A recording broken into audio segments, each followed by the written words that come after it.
홍 감독은 국가대표 감독직을 수락한 배경에 대해 일단은 여러분도 아시겠지만 내 인생에서 가장 큰 어려운 시기가 2014년 브라질 월드컵이었다. 그때 그 상황은 굉장히 힘들었다라고 말했습니다. 이어서 2014년 이후 10년이 지났다. 그동안 어려운 시간, 좋은 시간이 있었다. 어떻게 보면 10년 전에 국가대표 홍명보의 삶을 내려놓을 수 있어서 홀가분했다라고 전했습니다. 홍 감독은 지난 2월부터 내 이름이 내 의도와 상관없이 전력강화위원회, 대한축구협회, 언론에 나왔다. 정말로 괴로웠다. 난도질 당하는 느낌이었다. 어려운 시간이었다. 7월 5일 이임생 이사가 집 앞에 찾아왔다. 날 이 시간 동안 기다린 이 이사를 뿌리칠 수 없었다라고 밝혔습니다.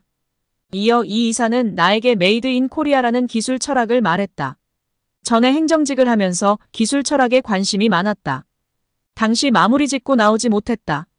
연령별의 연계성이 중요하다고 생각한다. 당시엔 이루지 못했다라고 회상했습니다. 또 나는 행동이라는 건 한계가 있다고 생각했다. 실행함에 있어서는 현장에 있는 사람들이 가장 중요하다. 그 안에서 가장 좋은 건 국가대표 감독이 하는 거다라고 전했습니다. 홍 감독은 이번에 이 이사가 외국인 감독 후보를 만나고 잘 되지 않았다는 말을 들었다. 나에게 부탁하는 상황이었다. 나도 그 부분에 대해서 어느 정도 동의는 했다. 하지만 바로 결정을 내리지 않고 밤새도록 고민했다라고 설명했습니다. 홍 감독은 솔직히 두려웠다. 불확실성에 도전하는 것이 두려웠다. 그 안으로 들어간다고 하는 것에 대해 답을 내리지 못했다. 결과적으로 내 안에 있는 무언가가 나오기 시작했다. 나는 계속 나에게 질문했다. 두려움이 가장 컸다라고 말했습니다. 홍 감독은 내 축구 인생의 마지막 도전이라는 생각을 했다.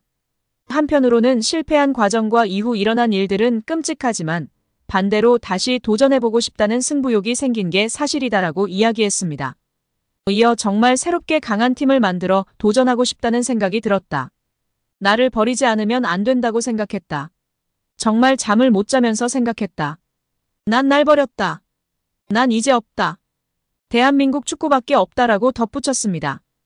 결국 홍명보 감독은 10년 만에 대표팀에 돌아옴과 동시에 외국인 지도자 버금가는 대우도 받습니다.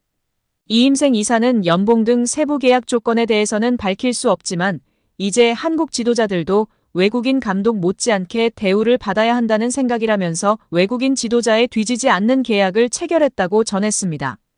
홍명보 감독은 지난해 울산과 프로스포츠 최고 연봉인 10억 원의 3년 재계약을 맺은 것으로 알려졌는데 대표팀을 맡으면서 더 많은 연봉을 수령할 것으로 보입니다. 직전 클린스만 감독의 연봉은 약 30억 원, 벤투 감독은 약 19억 5천만 원의 연봉을 받았기 때문에 최소 20억 원이고 최대는 30억 원 수준으로 예상받고 있습니다.